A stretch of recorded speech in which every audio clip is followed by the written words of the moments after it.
All right, so that's recording. Cool. We got little red recording things. Nice. Nice. Noise.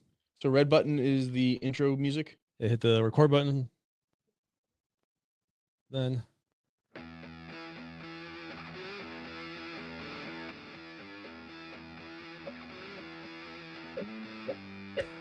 Welcome to Life, Liberty, and Equip Podcast. I'm Graig Davis, founder of NeoMag.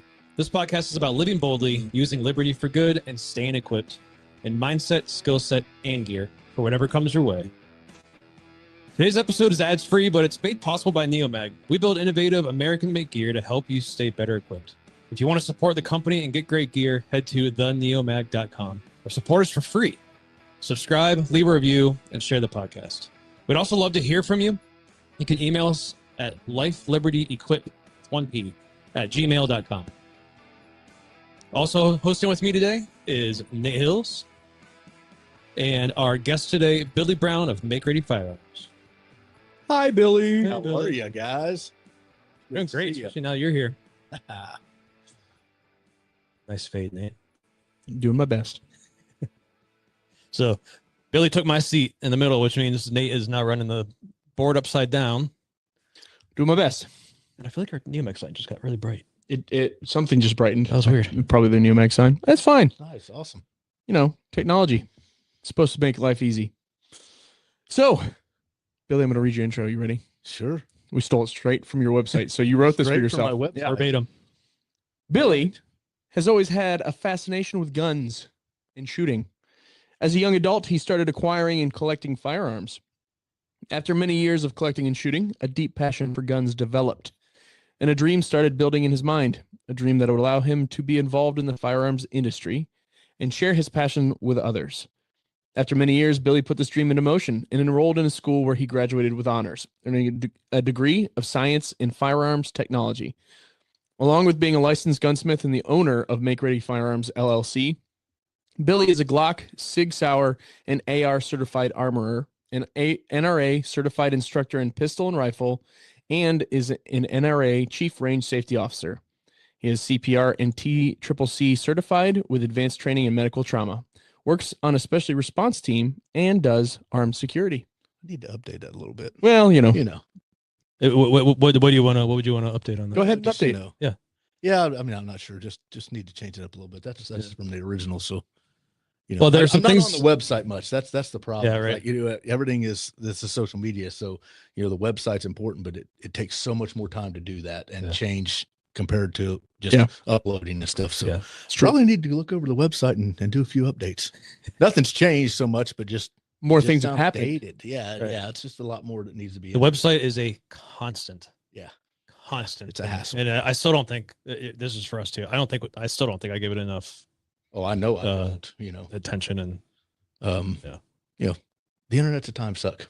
yeah. And That's a true story. So anyway, That's a true story. gotta have it though. Gotta have it. I mean, when you take a break from it, you can tell like messages drop, things start dropping. So I need to look over the website and Well, there's some things there I didn't know about you. So we've known each other for how we know quite a while. So I think we met Donovan's think class probably Donovan's class, Point One Tactics. This is long ago, way back. and we took and we took a number of classes together, and kind of down from that So I'm gonna say Cincy it's been Kentucky area. 6 years, probably 7 years, maybe. Yeah. So yeah, 6 or 7 years. 6, 7. Stop And then it. Sorry. Nate, I think You and I have only known each other probably a little over 3 years. yeah. We met at SHOT, was the first time we met. You came by the SHOT booth in Yeah, person. in person. And then when Greg and I were at Moderns, one of Scott's classes down at Impact, wouldn't have been last summer, but the summer of 2024, you came and visited. I came by and said hello, and you and Angela came out to dinner. Yeah. Afterwards. Yeah. And we all hung out there. Right. And that's where we spent quite a bit of time together then. Right. So, Cool. but after we had met in person at SHOT is when communication between the two of us started I picked in up hardcore. It's a hardcore. in passion. Well, he was flirting all the time. So I mean, I couldn't. I don't understand how you don't. Yeah, I mean, you know what I'm saying? I mean, look at him. Yeah, right. passion. The passion. I was talking about more about you, but Oh, well, okay. Gee, now I'm blushing. Yeah. So multiple years of friendship all around. Yes.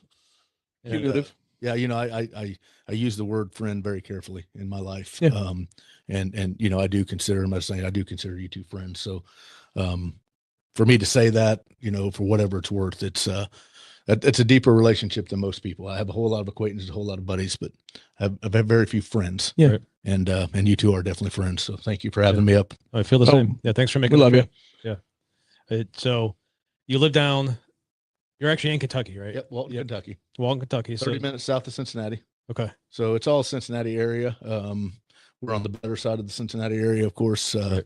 But yeah, down in Walton, Kentucky, we lived in Union before, moved down to Walton, made that move going on 5.5 years ago. Best move Angela and I have ever made. And we love it there. It's beautiful. We love it. Yeah. Your house is amazing. The shop is amazing. Thank I got you. to spend some time. It was in November of last year. I was down there. Yeah, right before Thanksgiving. Yep. Right before Thanksgiving, got to spend some time. Piece of property you have is beautiful and the house is awesome and shop is great. It's a great place to be. Yeah, we love it. And, like I said, we weren't looking when Angela found that place. She's always looking at real estate just because, and we were, moving was in the five-year plan, but not then. And we found that place and went and looked at it just to look at it. And as we were pulling down the driveway, I looked at her as I was looking for traffic. I'm like, we're moving, aren't we? She goes, I think we are. And, like I said, it's the best thing we ever did. So we're blessed beyond measure for sure. Yeah. It's really cool. So we have a lot to get to. You are a phenomenal shooter. I've taken, like I said, we've shot together a lot. Phenomenal Cerakoder and all those things. But I think you're even more than all that. You're a phenomenal person. And so Thank you. I just want people to get to know you and just learn more about you, because I believe that a lot of our customers buy from us. You can get Cerakote a lot of places. You can get firearms accessories, concealed carry accessories a lot of places. But I think a lot of times what drives a lot of people's decisions on is they want to support people. Yeah. And so, and there's a lot of people in a business. It's not always the best practice, but I tell customers, I tell everybody, like, I sell by relationship. Right. I want my work to be as high quality as it can be, the best that it can be that I can possibly do. But I need that relationship first. I'm not the guy that's just pushing for money and all that stuff. I want to know the people. There's a lot of people like, oh, why don't you have pricing on your website? It's because I want to talk to everybody. And, it's time consuming, but I want to build that relationship. I want to get to know that person, because I also say that 80% of the people come in my shop with an idea of what they want, walk out with something completely different, because I've taken time to know them, get to know them and see what's important to them and things that aren't important to them. And then we come up with something totally custom for them, and they walk away just thrilled. Well, and then when they see what you're capable of, they're like, oh, you can do more than what I had pictured, which is art, Right.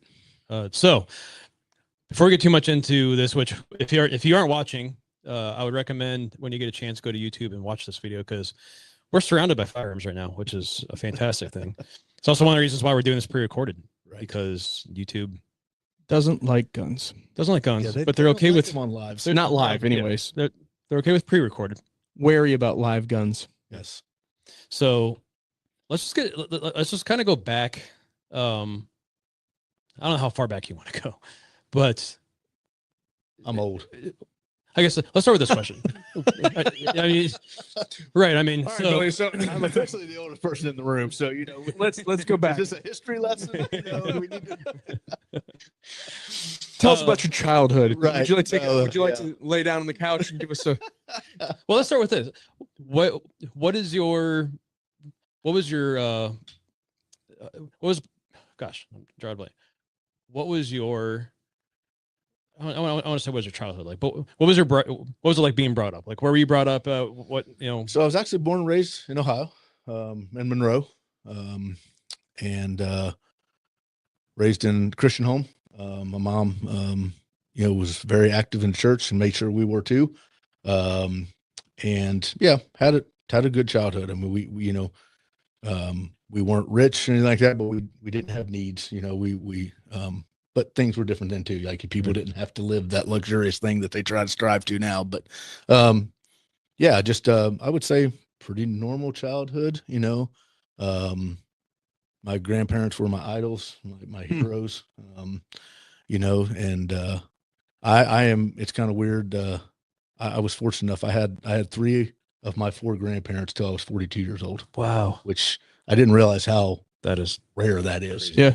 That my children, Cody and Abby, got to know their great grandparents like into their teenage years. I mean, that is wild. significant. Like I'm thankful my 2 kids who are 5 and 7 are getting to know my dad's parents. Mm-hmm. I'm very thankful that they get to hang out with them, but my mom's parents were both, I'm not gonna say long gone, but several years gone before either one of them were born. Yeah. And I suspect that my dad's parents won't be around much longer.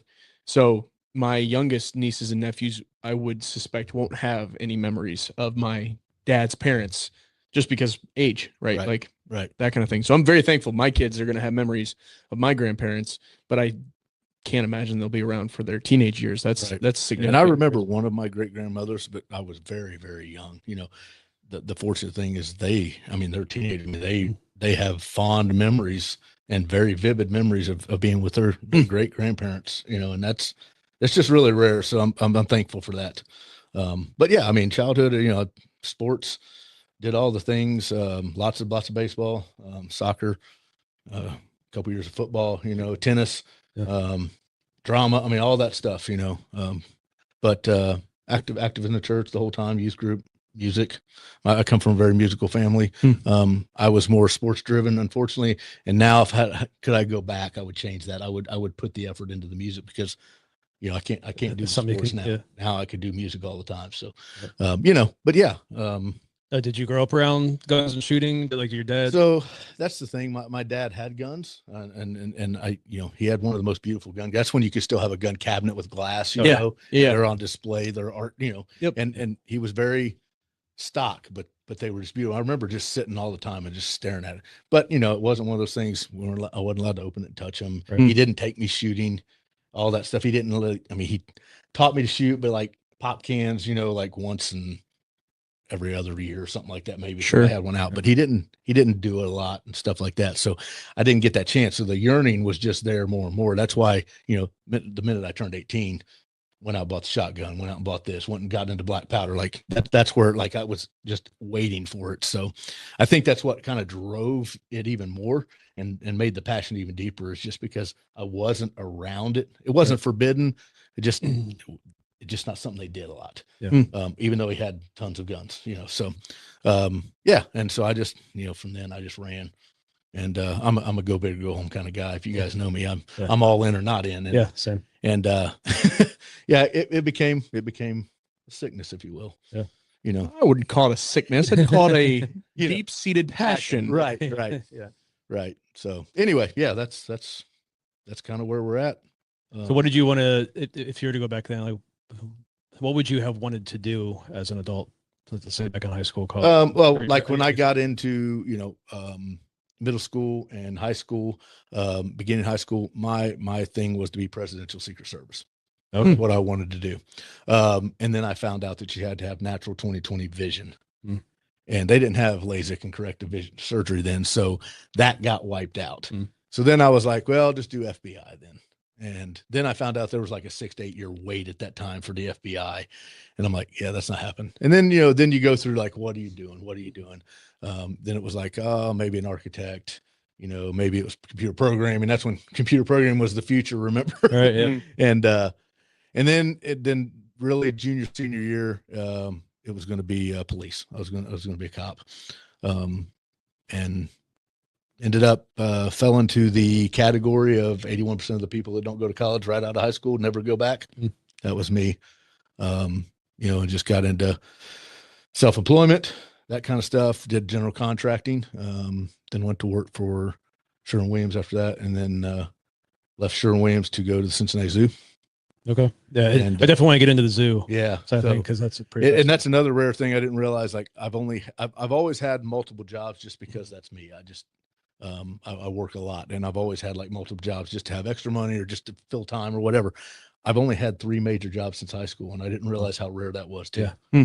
So yeah, it's kind of like kind of weird, but yeah, I love my job now. Yeah. You know, so I work a lot. Yeah. Every week. Now, were you always artistic? Because this is like a lot of what you do now is creative. So yeah, a creative person. I want to say I had the creative and artistic side. I didn't really like. I would draw. Like I loved art and stuff like that, but I never really like pursued that. Okay. And I think then like I want to say like not that it was discouraged. It wasn't discouraged by any means, but like you didn't think of artist as being like that, fulfilling job that just paid the bills. That starving artist. That's kind of what you had. Like, oh, if you make it, that's great, but most people don't make it. Your school counselors aren't saying you should go into right. Into and I would say I was creative, but not like the people that were very artsy that were like, dude, that guy or that gal needs to pursue this, and because they think different. I mean, artists think different. Yeah. Sure, you have to. That's what makes them so great. So I would say I had to art, but it was never one of those things I really wanted to pursue. Right. Now, one of the things that I know about you as a part of this job is the attention to detail.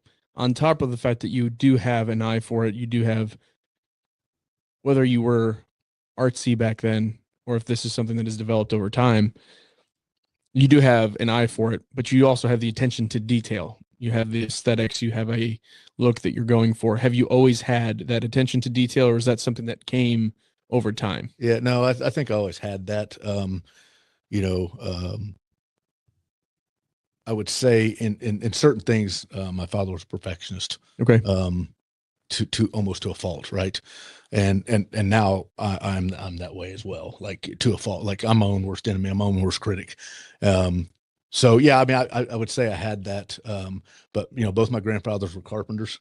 All my uncles have been in the construction field at one point or another. And I said I was not going. That's the one thing I said as a kid, like I'm not going into construction or not going into this, that. And sure enough, I had a general contracting business. Yeah. As a young man. So it was kind of fate, if you will. But yeah, I'd say I had attention to detail. Then as I've gotten older, I've learned to appreciate that about myself, and of course now taking it to the extreme. So it's always been there. Okay, that's cool. So you mentioned you've had 3 jobs. What are those 3 jobs you've had? So I had my own company. So I did general contract painting, polyurethane foam insulation, all that kind of stuff. Just general contractor, remodeling bathrooms, kitchens, stuff like that. How long did you do that? I did that for about 12 years. Okay. And like I said, self-employed. And I was Sherwin-Williams. I was a customer of them, pretty good size account. And this is when going back, I don't want to bore people, but like the war hit. Back in Iraq, that's how old I am. This would have been, and 2003 started like clinging. Are you talking about which war? Which one? Actually, Actually, the first one. The first one, Desert Storm. Desert Storm. We're going back to the 90s. Yes. Okay, gotcha. Yeah, Desert Storm, Desert Shield, right? Yeah, got it. So anyway, economy was kind of drying up commercially, which is what mostly I did because they weren't spending money. Like we don't know what's going to happen, and people in the residential side started spending money and like improving what they already had, their houses and stuff like that, sinking into that. So I was kind of like, whoo, so I shifted more towards residential on that one. Well, then the second war hit, Desert Shield, I believe that one was. Boy, I'm really dating myself. And Sherwin-Williams was looking for people. And we had talked before, and it just didn't make sense monetarily and all that stuff. And this time, I was like, well, I'm not really looking, but it's a pretty good idea. It's a $1 billion company and there's a lot of growth. So I went to work for Sherwin-Williams very slowly. They worked with me. I was able to shut my business down slow, go to work for them. Did that for 7 years. The zoo was one of my clients, one of my accounts.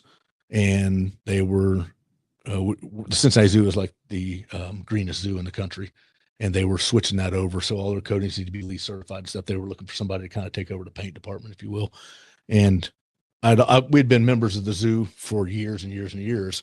And I always said, like, zoos don't pay well. I mean, typically, And I always said, if it ever made sense, like that would be a cool job. Like just come to the work at the zoo every day. And the more I thought about it, the more I kept looking into it and stuff, I'm like, you know what? I thought I was going to retire with Sherwin, but we're going to make the switch. So that's been 12 years ago. I made the switch to the zoo. I'm one of the maintenance managers now. And I have a really good gig that's got a whole lot of benefits that people really only dream about. And I share stories with y'all. Y'all ask, you guys always ask about the zoo stories. Yeah. So I'm blessed. I'm blessed, and I love my job, which is why I work both of them, Make Ready and the zoo still. Is because I really do love my gig. So now I think when I think of Cincinnati Zoo, I think of Jack Hanna, right?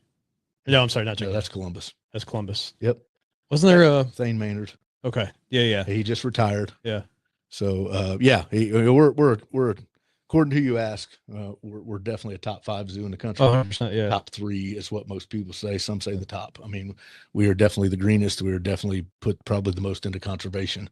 I'm very proud to say that I am employed by them. I'm blessed. It's just a great gig. I mean, it's an amazing zoo. If you have not been to the Cincinnati Zoo, go. Yeah. It's well worth the trip. I've been there a couple times now. I've gotten to be there with you, which was a lot of fun, getting to walk around with you at the zoo. It's clean. It's well maintained, which I know is actually your department. So I am giving you kudos on that, but wasn't the intent. Sorry. I have a great team under me. But it's truly a really, really nice zoo. We have the Cleveland Zoo up in this direction. We have the Akron Zoo. My family has a membership at the Akron Zoo because it's a nice small zoo. It's easy to run to. You can go over there, see what you want to, and you can actually probably see the whole zoo in the course of 3 or 4 hours. You don't have to spend a day there. For us, it's a 20-minute run. If our kids get antsy, no big deal. We're members, we go home. Yep. But when you compare even the Cleveland Zoo, which I think size-wise is probably comparable to you guys. I have no idea. I mean, geographically, it's actually probably bigger than Cincinnati because you guys are kind of we're landlocked in. Yeah, landlocked. We're an inner city zoo. But I just think from perspective of numbers of animals, that is what I'm thinking is comparable to you guys.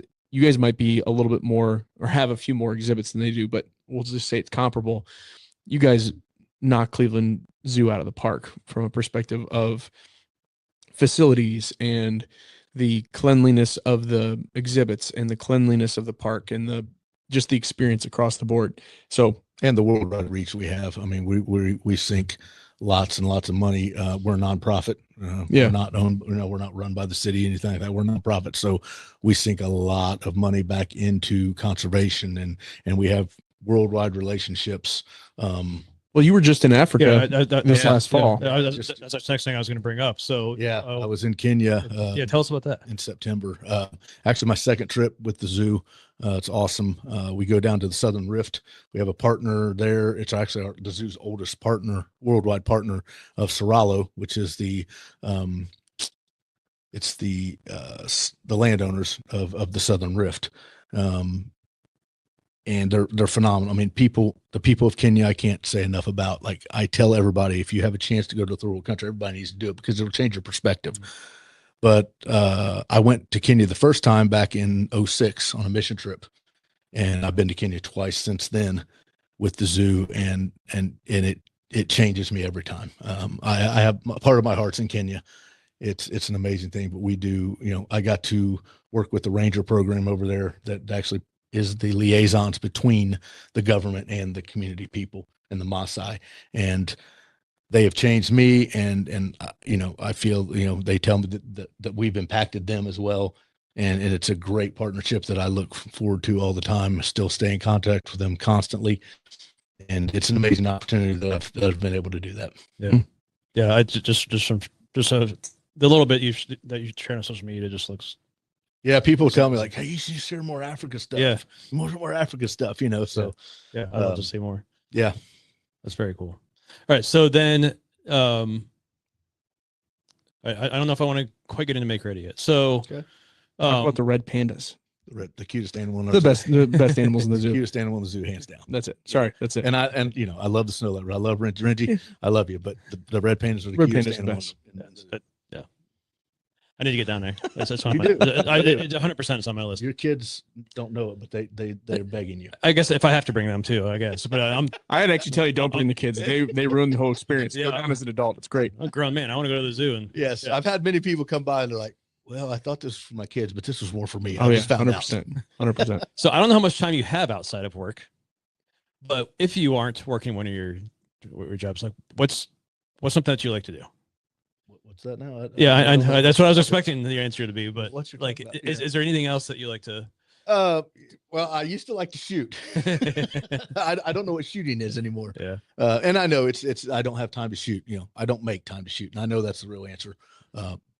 But I do have quite a jam schedule. Both my wife and I work a lot.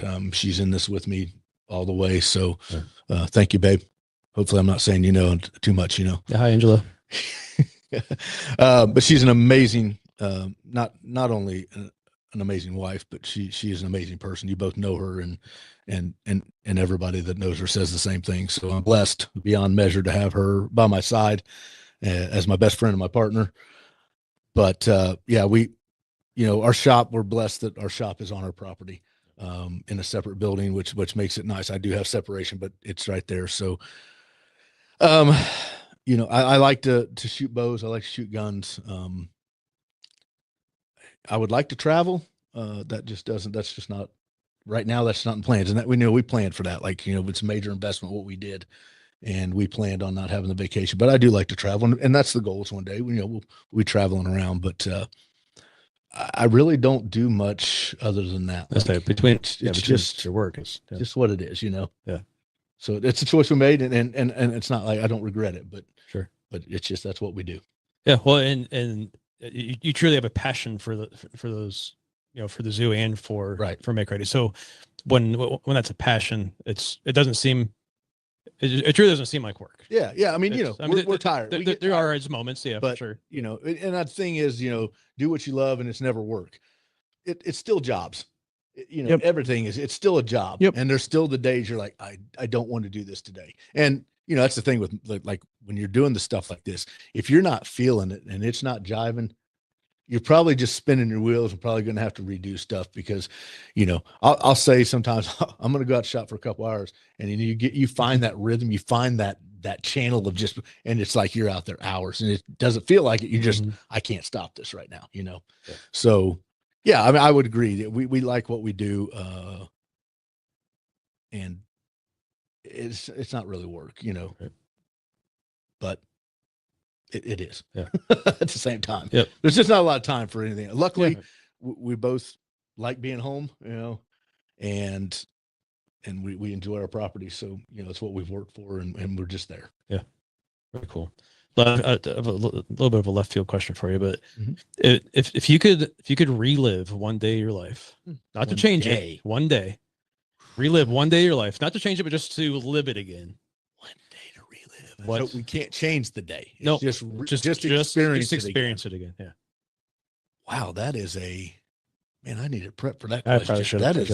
That is a man.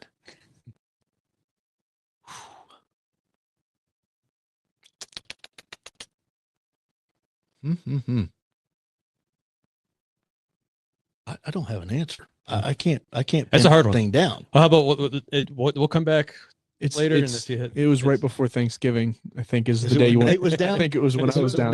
That's when you want to relive. That was a good day. It's like relive one day. You're leaving somebody crucial out in your life. You know. Yeah. It's like multiple kids, wife. Wow. I would think not to change it. You'd have to go back to your childhood. Yeah. But I don't know what's standing out right away. Yeah. I almost want to go back and relive it. This is almost counter to the point of this question, but I almost want to go back and relive. Yeah. Like something in my childhood I don't remember anymore. Like, I still remember my kids being born. I remember when I got married, right? There's all these great days that I've had but I still remember those things. I almost want to go back to like, what was that day, like 12 and before, that something's taken the place of that memory that up until 12, like you would have never forgotten. Yeah. That's a really good question. I'm going to have to get back to you on that one. Okay. Yeah, I can't pinpoint anything right away. I don't have a specific one. It would just be go back to experience an eternal summer day. You know, when you were a kid and summer just never ends and you're like, this day's going to be forever. And not literally forever, but you just feel like the day lasts forever. You got up with the sun and you go to bed long after the sun is gone to, or the sun has gone down and the fireflies are out and you're running around the backyard and you're picking up or you're catching fireflies in a mason jar or something like that.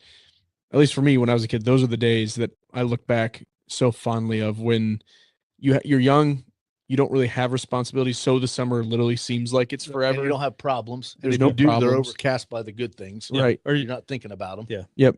That's the kind of day that I just would love to go relive and remember. Oh yeah, there was a time that there was no Right. stress. It would have to be as a child. I just nothing's popping out again because again, I'm older than y'all, so like my memory banks are even farther back and overfilled with more adult, memories. So, man, I don't know. That's a really good question. I know the '90s had its problems, wars and stuff like that, but I look back at the '90s as my core childhood. So I look back on it just all these with these rose-colored glasses of like it was just such an easy, great time, and my problems didn't. So it's probably going back to half my single-age childhood was in the 70s. Yeah, no, I know. So the 80s was that. The 80s was sweet. Yeah, I was born in '82. Yeah. So I remember a little bit of like the end of the 80s. Yeah. But like like end of 80s and 90s are that sweet spot for me. I like to go back and relive. Yeah, it's this time before because I was such a different life back then. Yeah, it is. It's totally different. I mean, I was just talking about that. We talk about it all the time. I was talking about it yesterday with a coworker. Like we were talking about how creativity has just kind of went out the window, especially we were talking about movies, and everything now is just a remake, a spoof, or some spun off some other idea because nobody has the creativity anymore to make their own plots. Correct. The Spielbergs and the all that stuff are not around. Like there's different, the Quentin Tarantinos, they're just not around. Everything's and as kid, I think it's because as kid, we didn't have like I had screens like Atari and then Nintendo came out when I was a kid. We weren't allowed to have video game systems in the house, but we had to have the creativity. We had to go make the sticks and the and stay outside and find stuff to do so you weren't bored. There wasn't the screens and all that. Like as I was asking that question, for some reason one of the thoughts came to my mind, like going back to is I remember cutting down a sapling of a tree, making a bow and arrow, and cutting down making a bow and finding a smaller stick and making an arrow and going and trying to shoot frogs in the creek or whatever. Like that was just a summer day, a little boy. Yeah. And when I was a kid, your biggest possession was your bike. Oh yeah.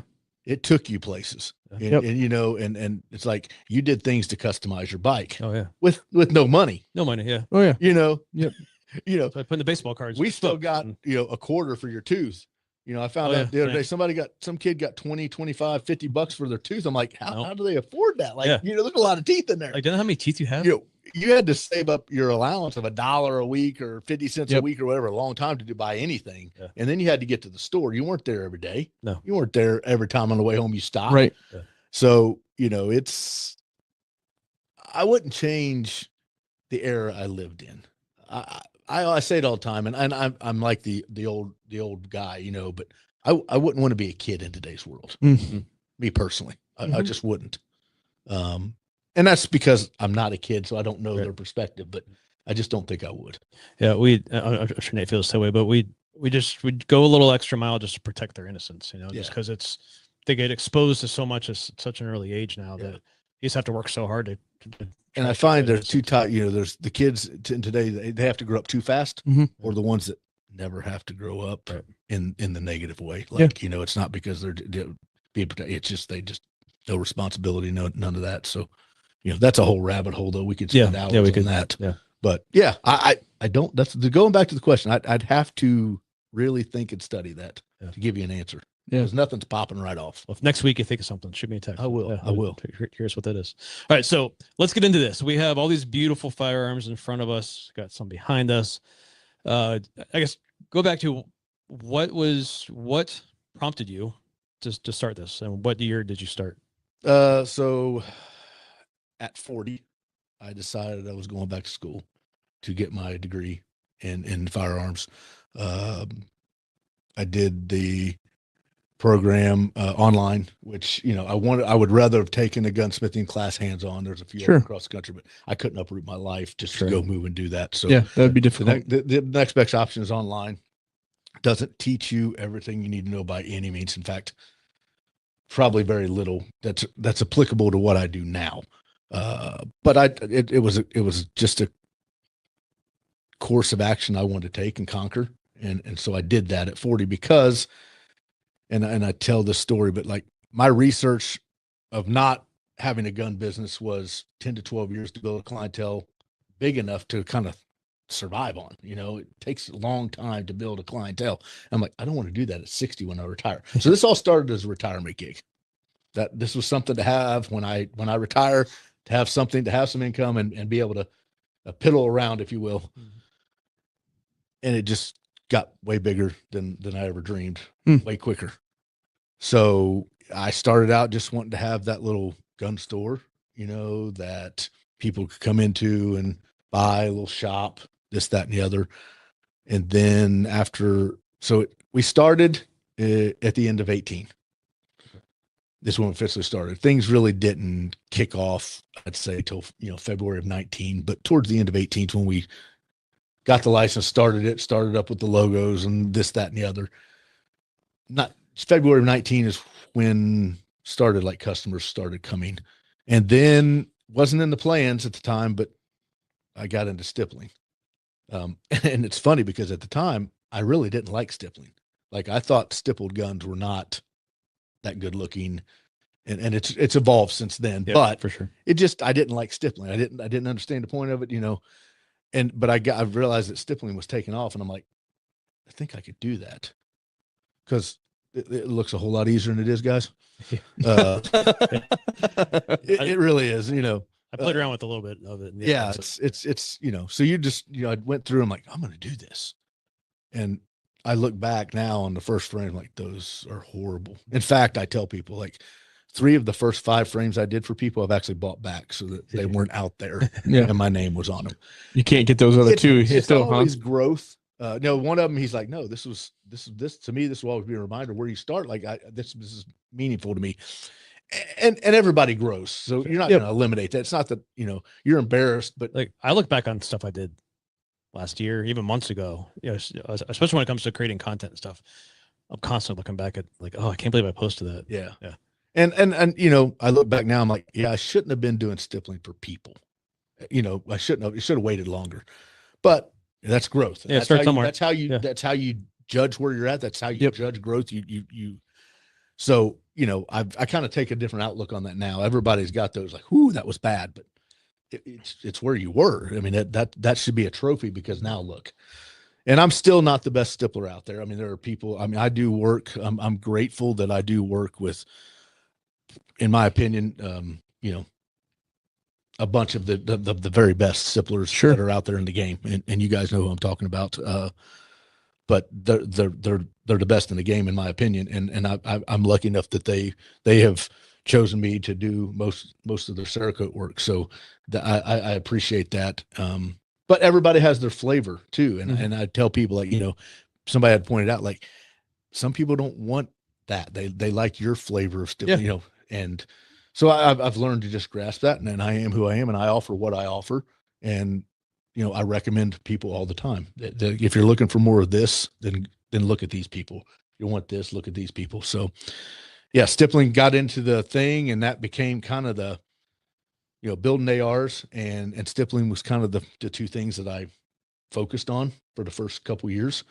And with Cerakote, because I have paint in my background, like, commercial painting and stuff in my background, that was always, eventually I'd like to do that. And while, again, I mentioned I'm go big or go home. So while people can start very small and do Cerakote in the garage and all that stuff, that's just not me. And so we saved up, all this stuff. And then I went, before I even decided I was going to do Cerakote, I went and took a class. I went and took a Cerakote class for a whole weekend. And I remember calling Angela when I got back to the hotel after the first day. And I'm like, this is what I'm doing. This right here is, I don't want to say my calling, but people call it, this is what I'm supposed to do. This is what I'm fit for. Day. Yeah. This is what I'm fit for. This is me. Yeah. Like I'm seeing myself, like, because again, I'm my own worst critic, my own worst enemy. So, the outlook on me is like, you can be better. You can be, but I just felt it. And then I went back the next day, and it just, after that, I'm like, yeah, this is it. This is it. So we're doing this. And so we planned for the next year after that. Still hadn't bought anything, just planning out to make sure all the layout, the equipment that I wanted, all that stuff. And we put it in, and it got delayed. That actually got delayed because I found I was going to Kenya for the first time with the zoo. Okay. So it got delayed 6 months because I had to concentrate on that. But then when I got back, it was like game on. Cool. Well, and I don't think people quite realize, like, you're talking about all the stuff you had to purchase. I don't think people realize that if you want to do it big, like you're talking about going big or going home, I've seen your setup.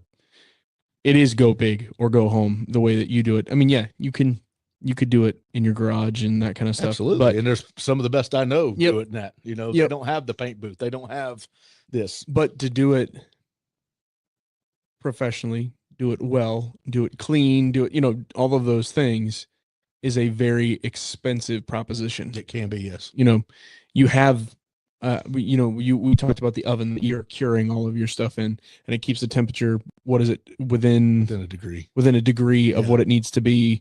The paint booth that you have, which draws an insane amount of air, and even just the sandblaster you have just to blast the firearms that you're about to coat and everything. All of those things that you have are of a high quality, a commercial quality that are going to work well. Yeah, you can go buy a sandblaster on Amazon. You could probably buy a vent system from Amazon that's cheaper, and it'll work. Absolutely. It'll be fine. Yes. And you could buy a cheap oven that'll get within the degrees that you need. But the reason, there's the talent that you have to do it. There's the attention to detail you have to do it. But then you also have purchased the equipment that is only going to assist and make sure that what you're doing is at the best quality it can be. Absolutely. And it's one of those things that most businesses, and the smart business plan is, you buy stuff to get started, and then you upgrade as you go, as you grow, and as and that's fine. That is the more make sense business way to do it. I did everything to where there is no upgrading that I need to do. Right. If I have to upgrade, it's because I'm moving to a new building. Sure.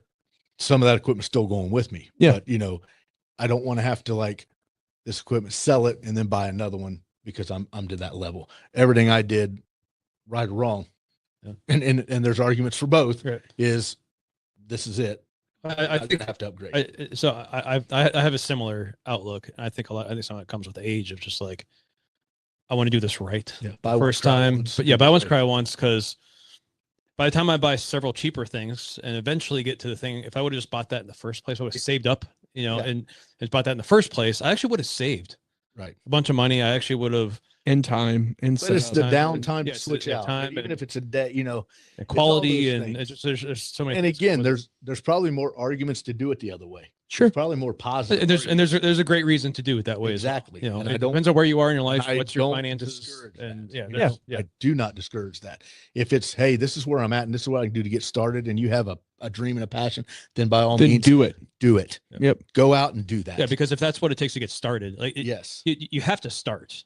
Yeah, absolutely. Step one is starting. So if the difference is doing it that way and you're never going to start, or just do the thing, then do the thing. Just do the thing. And I read something, I think it was yesterday, and I'm paraphrasing, but basically the point was, embarrassment is starting. Half the embarrassment is just starting. Yeah. Because you're going to fail in things. You might be successful in things, but the embarrassing, that your own mind blocks is just the start. Yeah. Well, and there's if you're going to start something, there's risk of failing, and you're going to fail. There are things I've probably failed more times than a lot of people have tried. Most billionaires have failed 80% more times than they've succeeded. You fail 50 times for the one time that you succeed. Yes. And but there is also mitigation that you can do, and that's where the buy once, cry once thing comes in. Like, I'm willing to fail at this because I'm starting something. I'm willing to fail, but I'm going to do what I can to mitigate the loss as much as I can. If that means getting getting a higher end something or whatever. Most successes come from what you learned by failing. Yeah, 100%. So, yeah, and being willing to fail, being willing to, and it's hard to look. Yeah, it can be. And I've failed a lot in my life. I mean, a lot, and I hate failure. But it's part of it. It's just, you just got to do it. If it wasn't for the failure, if you don't fail, you're not trying. Yeah. Yep. And without failure, you don't have success. Exactly. So, yeah, and I think that's probably one of the biggest things that stops people from honestly trying anything, whether it's starting a business or that and fear. Picking up a house. Yeah. Fear shackles people. Yeah. If fear freezes. Mm-hmm. Absolutely. And that's still something I'm 11 years into this business, and I still have those moments of, for sure, of fear and failure.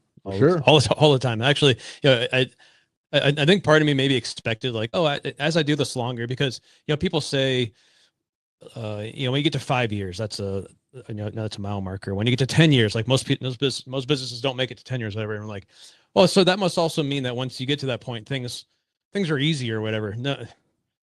No, because I don't.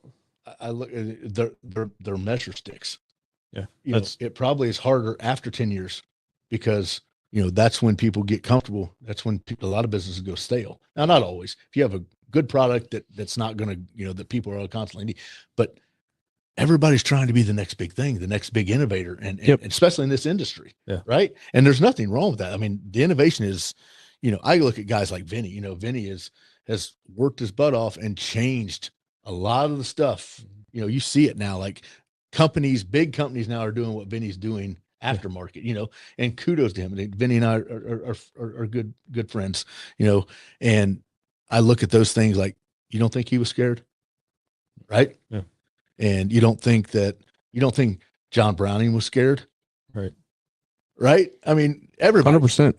Yeah. How many Henry Ford? Like, really? Why do we need that? Yeah. So it's constantly changing. I'm comfortable in the lane that I'm in. That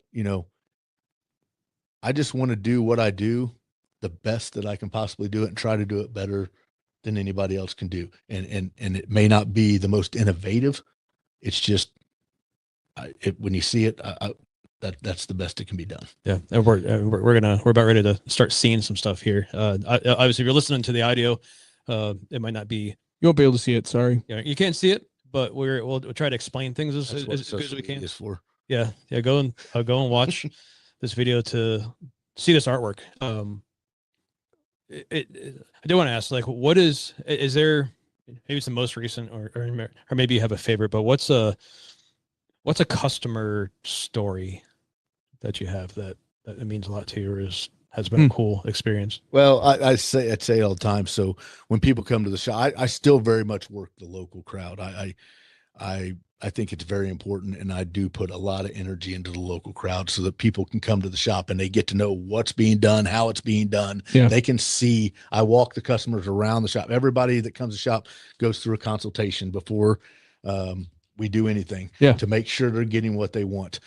And so my favorite thing still yet is when I put the gun out on the table, and they, the table I'm talking about, right past the office. I put it out there and they walk in and they see it. And I specifically watch their face. Yeah. That is the most fulfilling thing to me. Still to this day, is just seeing, and usually it's words like, it's even better than I imagined. Yeah. Or I love the idea, but I couldn't envision it. And I think that's one thing that I do have is I'm very much a visionary. I can see things in my mind before they even are finished. So, I think that's one thing in like doing kitchen and bathroom renovations. Like I could see the finished product before it was actually done. Can't. I'm like, hey, this would, and I use that. So that's still the most fulfilling thing, is just watching the customer's eyes. And even on the mail in, I do a video consult before it goes back to make sure, first of all, that they're happy with the product, that they don't have anything that they want changed, and to make sure that they are, satisfied with the product. And I still get to see that reaction. Yeah. So, well, and it's interesting, like you talking about that. I was present unintentionally. So when your friend came to the shop when I was down there in November, and he brought his Walther in, and he was like, I don't know what I want to do with this.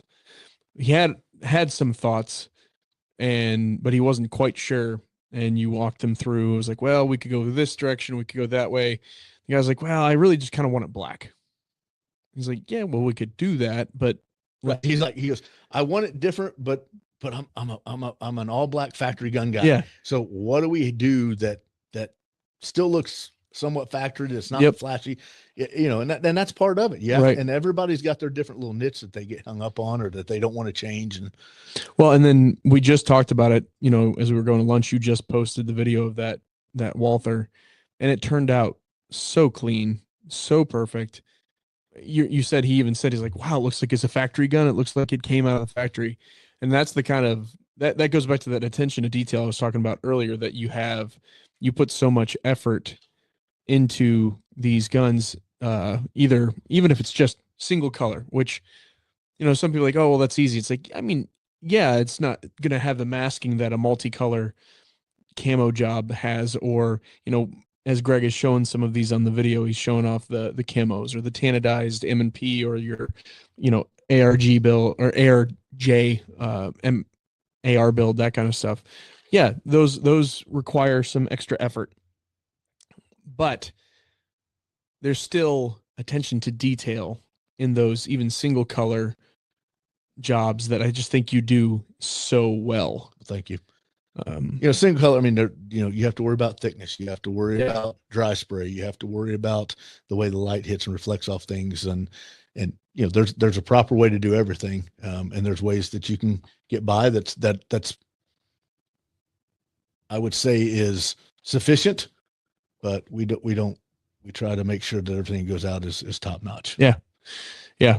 I mean, obviously, actually one of the guns that Graig just showed is actually my personal gun done up it's the first gun that left your shop in your signature. It's the first one out in the wild. But that pattern's been a 2.5 year process. Yeah. Just because I wasn't happy with it. So this, which Graig showed, you're not gonna be able to see it so well from back there, but that's okay, is his sheen camo. It's a tricolor, very subtle camo that Billy came up with. Mine is the first in the wild. Mm-hmm.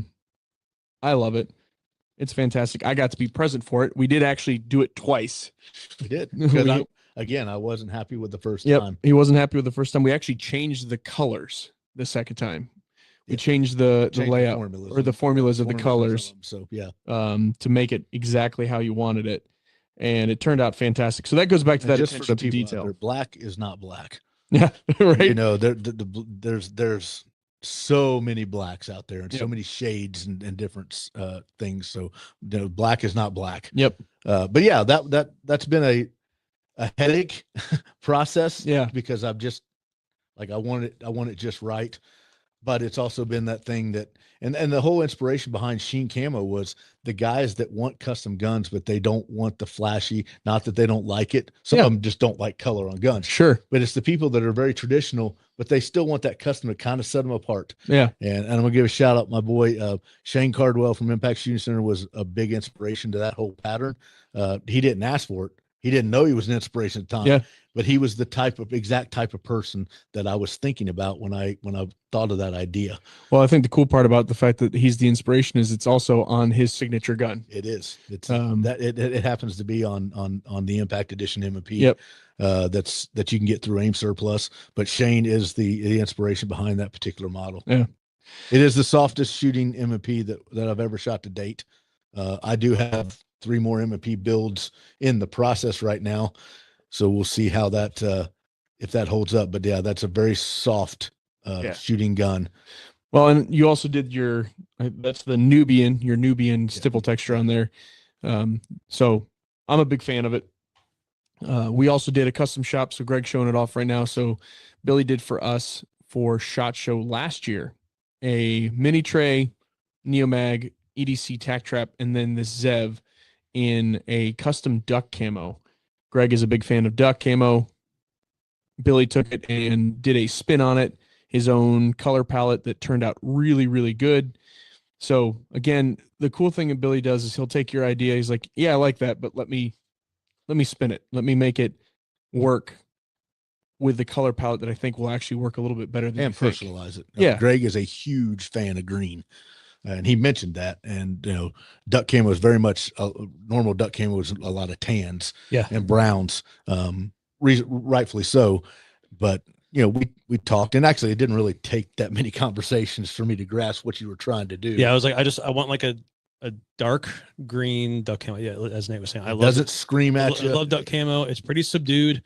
Actually, on the camera anyway, it looked a lot brighter than what the green actually is in person. I don't know how it'll look on YouTube, but yeah, it's much more like a subdued green. It's knocked it out of the park. Now I know that pattern is also a huge pain in the butt, right? It's a tedious.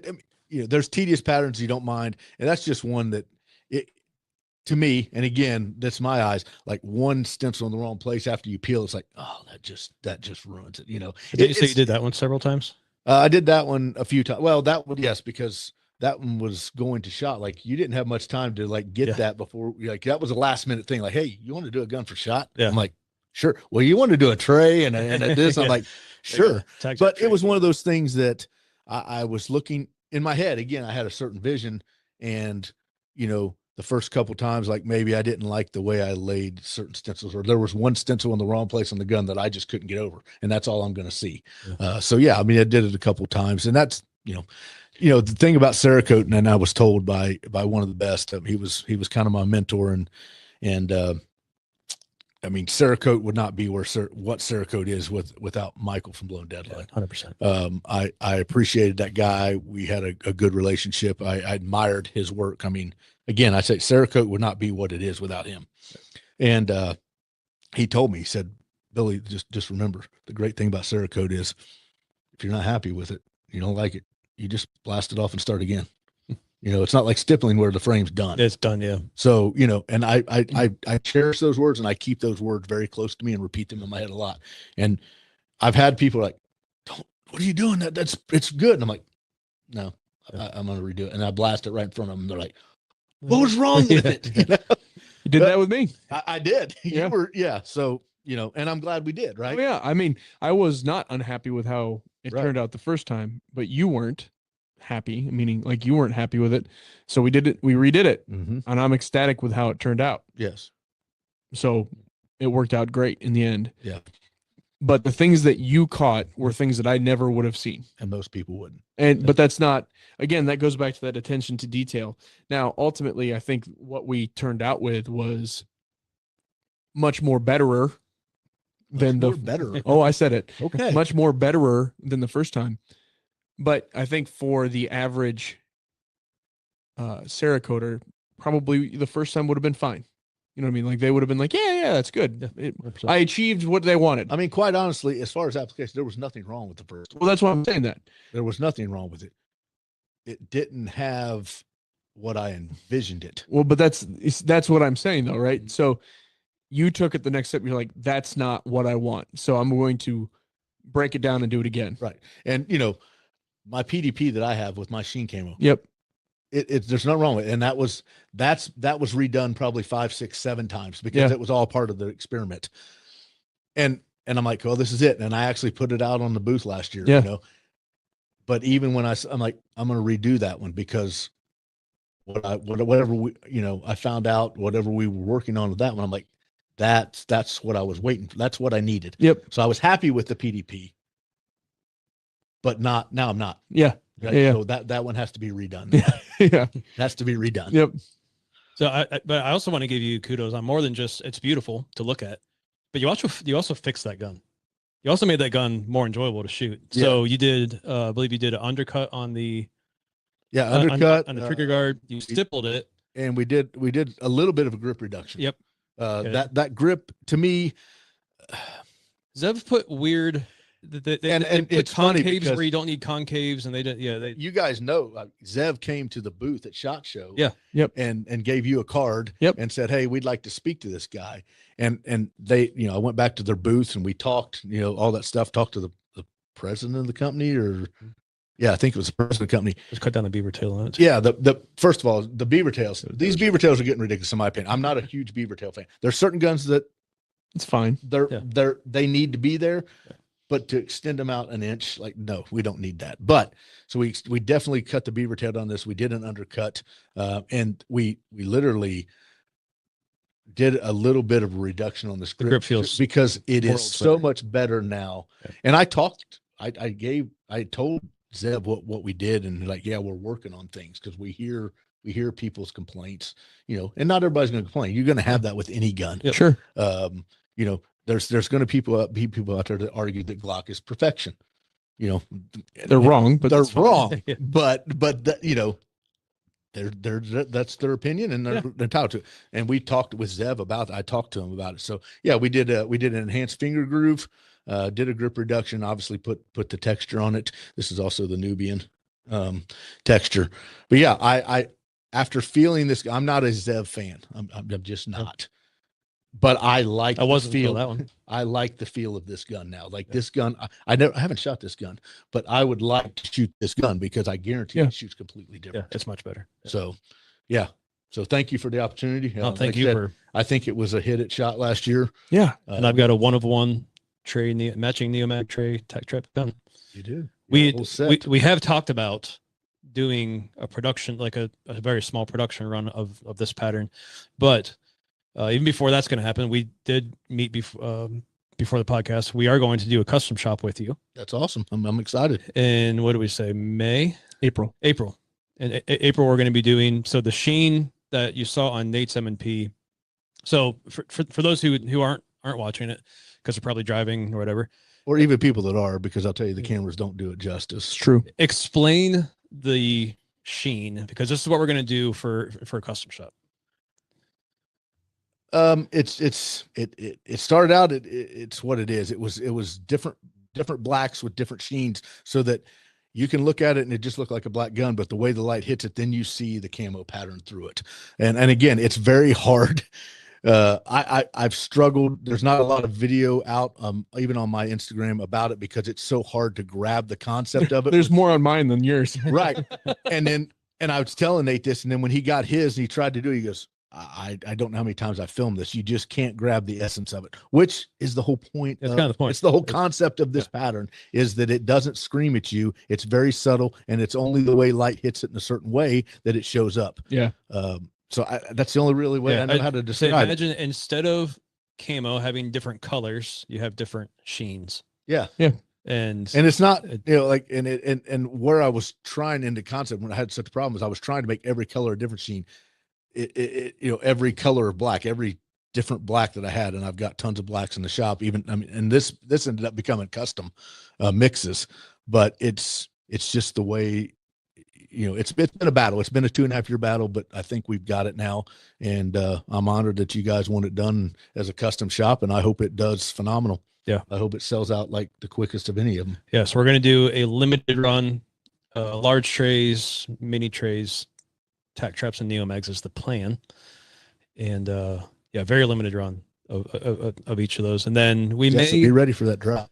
We I'm probably speaking out of turn here, but we may even see if we can work something out where if you want your gun to have the same finish, to match your tray, NeoMag, tack trap, and everything, kind of similar to the stuck camo situation here, then you could have it done. I mean, honestly, regardless, you could reach out to Billy at Make Ready Firearms and say, hey, I want that sheen. Honestly, getting that going now is probably a good idea. That way, by the time the custom shop comes out, we're a little backed up right now.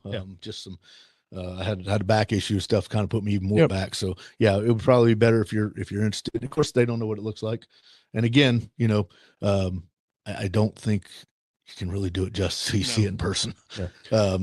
But it looks different every light you get into. It does, which is the cool thing. I mean, it looks different in artificial and natural light and all that. So, but if they're interested, they can do that. They can, either reach out to you, reach out to me. One way we'll get it together. And because I will say that if you go back, and there's plenty of videos from SHOT Show 2 years ago now on NeoMag and my page, that the whole matching setup looked really, really good. So it looks really cool together. Yeah. Now I will say this, there's another area of your business that I don't think you don't talk about at all, Billy, almost at all, and no one gives you credit for, is your AR building skill.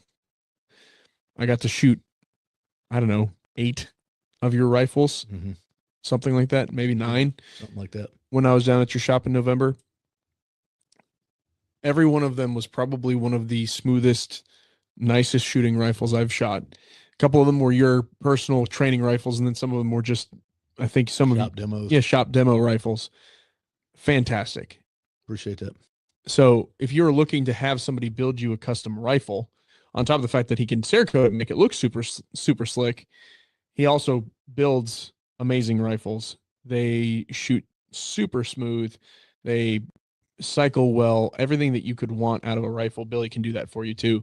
So I'm going to shout that out as well. Yeah. Don't sleep on that part of his business. It's something that he has quite the skill set in. I appreciate that. Yeah. And you could throw a pretty slick Cerakote on that. Yeah. That nice running rifle too. Yeah. And I guess I need to make mention that, my wife also has her side of this business. That's true. As well. So, Make Ready Firearms, Make Ready Finishes, they're sister companies, different names for different reasons, auto parts and stuff like that. The whole thought behind it is, it's two different LLCs under the same company basically, but auto parts, brake caliper stuff like get contracts. They don't want to sign contracts with firearms companies to Cerakote their brake parts or laser engraving. So Make Ready Finishes is that side of it, the laser engraving, Cerakote on that. My wife has her own jewelry line through that business, custom jewelry and tumblers, all that kind of stuff that is phenomenal stuff.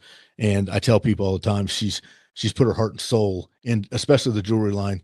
If you read, it's called the I Am jewelry line, but if you have a chance, and I don't know that I think every one of them is on the website, but I have customers that, they're waiting, like, we'll make a little change or, I stipple something and it's still a little too aggressive or it's not aggressive enough, so I'm making those changes while they're waiting, and the tables are back to back and they start reading those cards, like what the I Am series, it's, I am blessed, I am strong, I am enough, I am all those things. And the meanings behind them, it's like, I'm not looking for jewelry, but after reading that, it makes me want to buy it. Yeah. She's done a phenomenal job. So that's the Make Ready Finishes side of it. And go check that out. Separate website, makereadyfinishes.com, separate Instagram page. But yeah, kudos to her for pouring her heart and soul into something that is empowering women. Yeah, it's beautiful stuff. It's awesome. So it makes great gifts. They're not expensive, and everything can be personalized. So it's a great idea. Yeah, very good.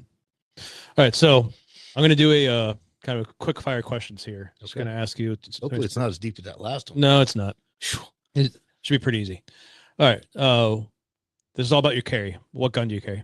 Most of the time it's a SIG 365, but it's actually. It's one of the ones on the table here. It's the frame's been changed out. It's obviously Cerakoted. Slide's been changed out, but I love the 365 platform. It is the thing that SIG did absolutely right, in my opinion. Yeah. It's the only thing they've done right. No, it's not true. That's not exactly true, but handgun wise, this is the most right. I mean, you get back in the 226, 229s, 228. I mean, they were right. But which grip module is it? That is the Mischief Machine. Okay. I do want to give a shout out here though, because just recently, and I'll go ahead and sorry, I know it's quick fire, but I do want to say we just did a Halo gun for SHOT Show. And it actually was in the O-Site booth, but I do want to say, like, I love the Mischief Machine grip module. It's awesome. And that is a Fidesz Works slide on there. But I recently, with that Halo gun, I came into contact. It's the ECM R11. And first of all, with that build, got me the opportunity. Mark, the owner of ECM, contacted me. But I was blown away with that grip module. I mean, blown away. And I will have one. It is probably the best feeling grip module for the 365 that I know that I've ever felt. And it is, it's all metal. And it's kind of based, and I'm not a 2011 guy. I'm just not. They're great guns. They are what they are. I'm just not that guy. But it was based off of a 2011 down to a 360, and it is phenomenal. So ECM Precision, if you have not looked at the R11 frame, I'm in 2011. Do yourself a favor. You will not be disappointed if you have a 365. Check that frame module out. It's unbelievable. But that is a Mischief Machine, and it's a great module as well. Yeah. What holster do you put that in? That is actually in a North Coast Tactical. It is the one without the mag. If I carry one with a mag, I use North Coast Tactical as well. But I'm also a big fan of Tier 1 concealed. Very good. Ammo. Ammo is Angel Fire. What belt do you use? Belt. I do the next belt. And what is another piece of gear that you always have to have on you? A knife. Like what do you have a certain knife? Is there one knife? Most of the time it's a Microtech. Okay. Microtech OTF. Yep. The other one I do carry is Brotherhood blades. Yep. They're flipper. I'm go big to home, so everything I have is that I try to get custom. It's a 1 of 1. Yeah. So they made me a special one with copper inlay and all this stuff. So yeah, Brotherhood blades. Shout out. That's my boys. Yeah. Love y'all. Good But guys. Microtech is my most. I mean, I've carried this Microtech I've carried every day for 5 years. Nice. Yeah. They're great knives. Okay, cool. Is there anything else that you want to, before we get into faith and fuel, is there anything else that you want to? No, I appreciate you having me on. Okay. I appreciate the compliments. We are always trying to get better. Our motto is triggered by passion, crafted with precision. And I don't think that I ever reach where I'm going with that. And if I do, it moves. So, we're trying to get better every day, everything we do. And with creativity comes mistakes. Yep. So, it may work, it may not. Just like I said, it's 2.5 years on that pattern and it doesn't look that complex. Yeah. But we're always striving and we hope to get better. I want to get bigger, but I don't want to get better at the cost of quality. Right. And there's a lot of companies do that. Yep. So, where are we going? I can't say that I have this goal, right? That's perfectly laid out, which isn't always a good thing. But I just want to make sure that whatever we do, quality gets better and doesn't suffer. Relationships never stop building. And that people, when they talk about us, they talk about the customer service before the product. That's our goal. Very good. That's awesome. So thank you. Yeah. Thank you for the opportunity to be on here. Absolutely. So, I think one of the things that makes us, like you're saying, we are friends, but I also look at us as brothers as well. Right. Not every guest that we're going to have on the show is going to be a believer, so we won't necessarily always do this segment. But because we have someone who is, I texted Billy, who's actually on his way here. I was like, hey, what's a verse that has stuck out to you lately? And you said that's one of your life verses. Yeah, it's my life verse that, and it was funny because I don't want to say picked. I chose these verses as a teenager as my life verses. And that's another thing that can change as life goes on, but it hasn't for me. Yeah. It hasn't. I chose these as a young teenager and it hasn't changed like these, but here lately, and it's funny you asked that. I was thinking about that. I'm like, well, what have I read? What do I, I'm also, Dangerous but Good. I'm a ambassador for a brand ambassador for Dangerous but Good. And I love what they're doing. And, Noel's is a great guy that's always putting weekly things out. And I'm like, well, maybe one of his, really stood out. And here lately, the last few weeks, my life verses have been on the forefront of my mind. And it is what it is. And I said, yeah, it's my life verse, which is Philippians 3:12-14. This is from the NKJV. It says, not that I've already attained or I'm already perfected, but I press on that I may lay hold of that for which Christ Jesus has also laid hold of me. Brethren, I do not count myself to have apprehended, but one thing I do, forgetting those things which are behind and reaching for those things which are ahead, I press towards the goal for the prize of the upward call in God and Christ Jesus. And, it's funny because I mentioned that these are my life verses I picked as a teenager, and the biggest struggle in my life that I've had even to this year is forgetting the things that are behind, my mistakes, the failures. It's been a struggle for me my whole life. And the last couple of years, especially, I've really tried to change the outlook on that. And where I used to let my mistakes and problems shackle me, they just literally were just holding me down, drowning me. I adopted, a few years ago, well, before I knew you, actually, probably 7 years ago, always a student is my life motto, my life motto. Sorry. I don't ever want to stop learning. And you have to learn from mistakes, which I just sat on here and told everybody you have to learn from mistakes. Yeah. But it's hard to practice. For me, it's hard to practice what I'm preaching at because I let my mistakes just constantly burden me, constantly hold me back. So the last couple of years, I have really tried to kind of grasp another life motto of they're not shackles, they're stepping stones. Instead of a millstone that's holding me down and drowning me, it's a stepping stone. I'm on top of it, not underneath it. Right. So, those things that are behind, we need to forget those and just keep looking forward. So I'm doing a better job at that. But, those verses, I mean, there's a few things that they mean to me. We can't be perfect. We cannot be perfect. And we can't be complete on our own. We're not designed and made to be complete on our own. Yet we try to do that. And there's many people that are doing a worldly successful job of doing that, but we're not designed to be complete on our own, and we're not designed to be perfect. Christ's death and resurrection did that. That's what makes us perfect. So other than verse 12, the ESV, the second half of the last part of verse 12 says, because Christ Jesus made me his own. Yeah. There's been one perfect person. Yeah.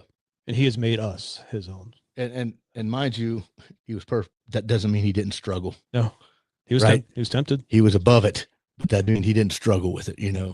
But our past failures should not keep us from stepping into what God has done for us. And I feel like I have allowed myself to do that. I've allowed my failures to keep me from what God has called me to do in every area. Not all of them, but like in every area, I've fulfilled. But there's things I've fallen short because I've let the past mistakes. I'm focused on that instead of what he's calling me to. So, the prize that we're striving for is that union with Christ, that relationship.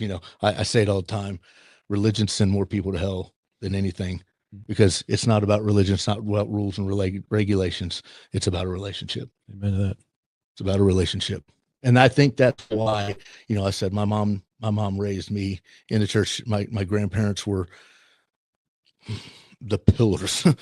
When you talk about the salt of the earth, my grandparents were that, and there's not any person on this earth that knew him that would argue that with me. They were the epitome of what a relationship with Christ and a Christian was supposed to be. And that's not just my words. Like, anybody that knows them says that. And so my mom was raised on that. She did, a very good job of keeping us grounded as children. And, doesn't mean you're not going to struggle. Yeah. So, forget your past. I don't want to say forget your past. Don't let it own you. Yeah. Don't let it define you. Don't let it define you and own you. But also don't do what I do and just relish in it. And I wish I could have done this. I wish I should have done that. I should have done this. I knew better. That's going to drown you. I think, for me, it makes me want to take more control. Right. I try to keep taking more control, which is the exact opposite of what he calls us to do. 100%. Right. You're right. He wants to take that burden from us. Right. We can learn from it. We can acknowledge it, but to not let it define us. We only let Christ define us, and we give that to him. Yeah. Yeah. 100%. That's hard. It is. And I'm being as transparent as I know how to be. I mean, there's a lot that I'm ashamed of, probably more so than really is reality, but that's just me. That's my nature. And I'm striving to be better. I'm 50 years old, I'm a half a century old, and literally just in the last year, maybe two, I'm kind of grasping the idea that now that doesn't mean it's changed. Yeah. Doesn't mean I'm not struggling, but I'm like, oh, wait a second. This have been your life verses for over 35 years. And you're just now like grasping the concept of how deep it is. So, It's how patient God is, right? Like, so patient with us. Like, he gives us time to learn. I would not be considered a patient person, but I am so more patient than I was 10 years ago. Yeah. It's uncanny. Yeah.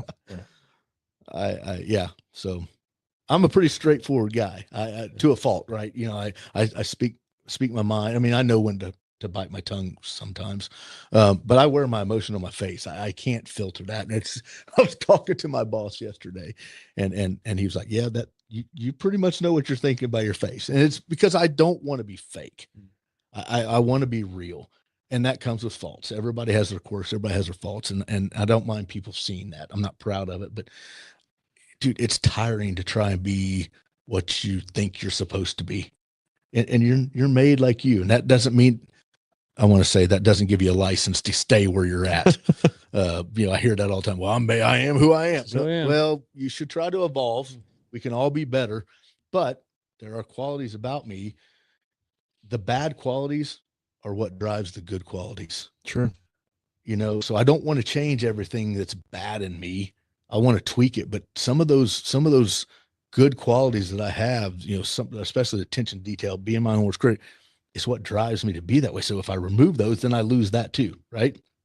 And this is getting deep. I mean, I understand that, but you can always tweak. You don't have to change completely. Just be the person God called you to be and listen to what that person is, because it's going to change over life.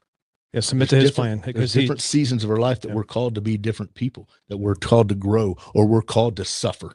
We're called to stay. What is going on in my life? Why is all this happening? I've had far too many seasons because of bad decisions in my life that I've had those seasons.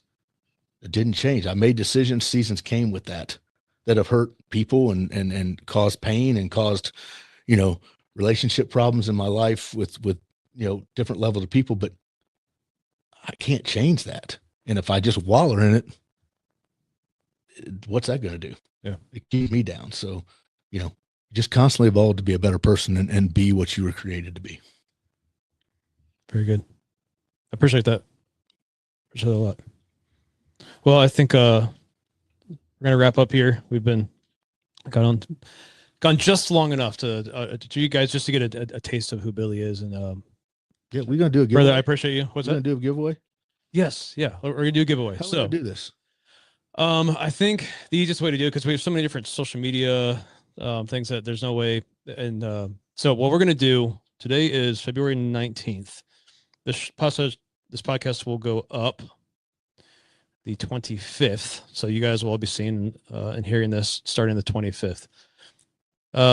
Think about giving it to next Friday, March 6th. To March. Do you want to give it to March 6th? Well, it's your all's pod. Yeah, let's do March 6th because that's a Friday. Yeah, not everybody listens to podcasts right away. If you hear this by March 6th, I want you to send me an email. It is Life Liberty Equip, EQUILIFE, LIBERTY, EQUIP, Life Liberty Equip @gmail.com. Just send me an email, include your address, please, a name and address, and I will pick somebody to receive this. So what do you give? It's just a Make Ready swag pack. You're going to get this cleaning mat, which you can't see right now. But it's a cleaning mat that we have. You're going to get a PMag, laser engraved with our logo on it. Nice. You're going to get our latest patch, which is pretty sweet. PVC. Cool. Yeah. So again, triggered by passion, craft with precision. I did a little spoof patch. I don't know how close you can see that, but it's spray can. So the whole rattle can versus Cerakote argument that people have, we can make rattle can last longer. That we can still do the rattle can look. We just make it last longer, So it's we spray with passion and precision. So it's just the rattle cans like we're spraying with that. And then you're going to get a whole sticker pack in here, all kinds of stickers and all that stuff. So yeah, just a little thing to give back, and you can win it for free. Very good. Woohoo! Swag. Send me an email. Swag. Yeah. Gotta love swag. All right, gentlemen. Thank you. Yeah. Thank you. I appreciate your business. Absolutely. I appreciate you as people. Yeah. Again, we love you. This friendship has grown, over the years and just gotten deeper. And I admire both of you, and I love what you're doing. So keep at it. Keep it up. Likewise, brother. Thank you. Love y'all. I love you too. See if I do this right. Ooh, sounds good.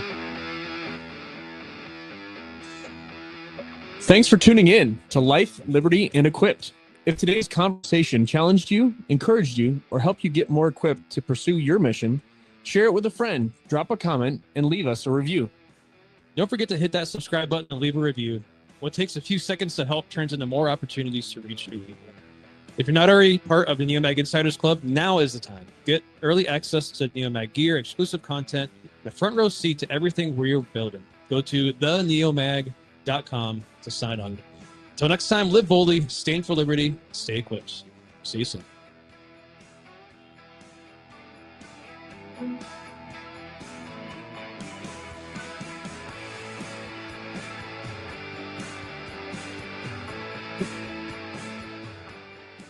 Score the women's hockey game.